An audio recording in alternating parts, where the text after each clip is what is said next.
Communications Coordinator for Growing Home Southeast. Today I'm back for another week of story time, but before we get started, I'm going to talk a little bit about our back to school drive that runs through September 14th. We have collected so many items for our children and families through our virtual back to school drive so far. If you're interested in helping us clear the last few items off of our Amazon wish list, click the link in our description to do some shopping. Without further ado, let's get started with this week's story time. This week we're reading Daisy Rabbit's Treehouse by Penny Dale, about a little rabbit who struggles spending the night at their friends' houses. Let's get started! Daisy Rabbit's Treehouse by Penny Dale.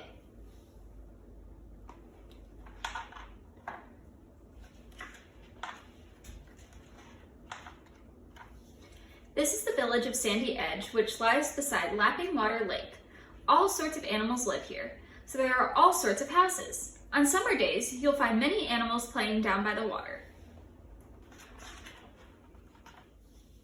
Along a lane that winds up from the shore is Rabbit's green grassy house. Here are Mr. and Mrs. Rabbit, Daisy Rabbit, and her little brother Digger. They live next door to the hedgehog's brown prickly house. There is a treehouse in the rabbit's backyard.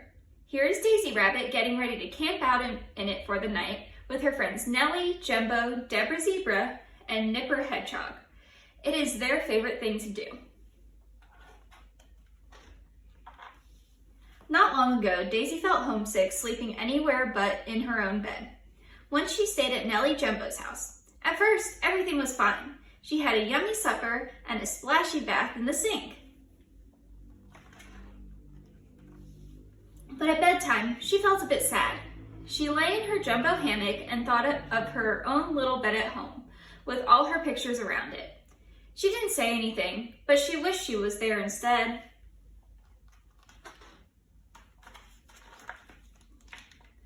Another time, Daisy stayed at Deborah Zebra's house. At first, she had a wonderful time. They dressed up as fairies, and later they played hide and seek under the table.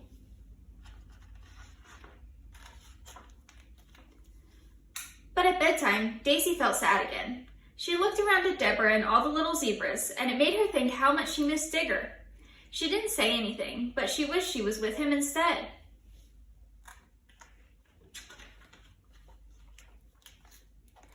Then Daisy stayed at Nipper Hedgehog's house. At first she was very happy, but at bedtime she suddenly missed her mother so much she couldn't help crying.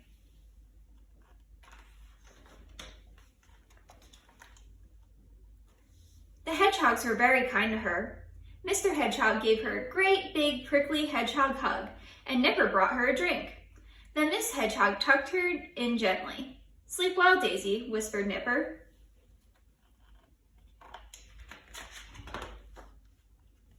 The next day, Daisy felt better, and when she got home, she told her mom everything.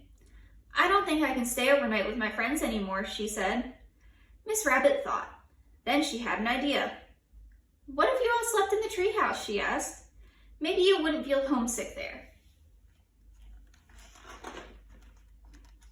So that's what they did, and Daisy didn't feel homesick a bit. Everyone had supper, everyone had baths. Then Daisy, Nellie, Deborah, Nipper, and Digger all snuggled up in the treehouse. Miss Rabbit read them a story. "Once upon a time," she began. And at the end of the story, Miss Rabbit turned down the lantern and tiptoed gently away across the backyard. When she looked back, what did she see? 5 little friends in the soft summer moonlight, all fast asleep in the treehouse. "Good night," she whispered.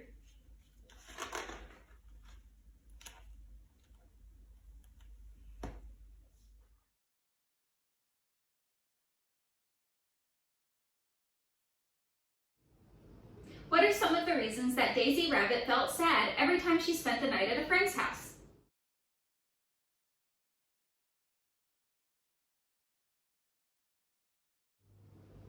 How did Daisy Rabbit feel when she spent the night in the treehouse with her friends? Why do you think she felt this way?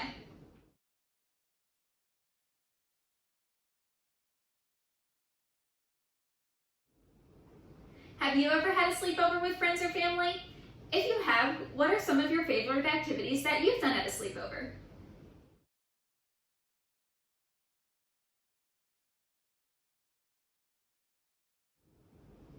Thank you so much for joining us this week. I'll see you next week. Bye!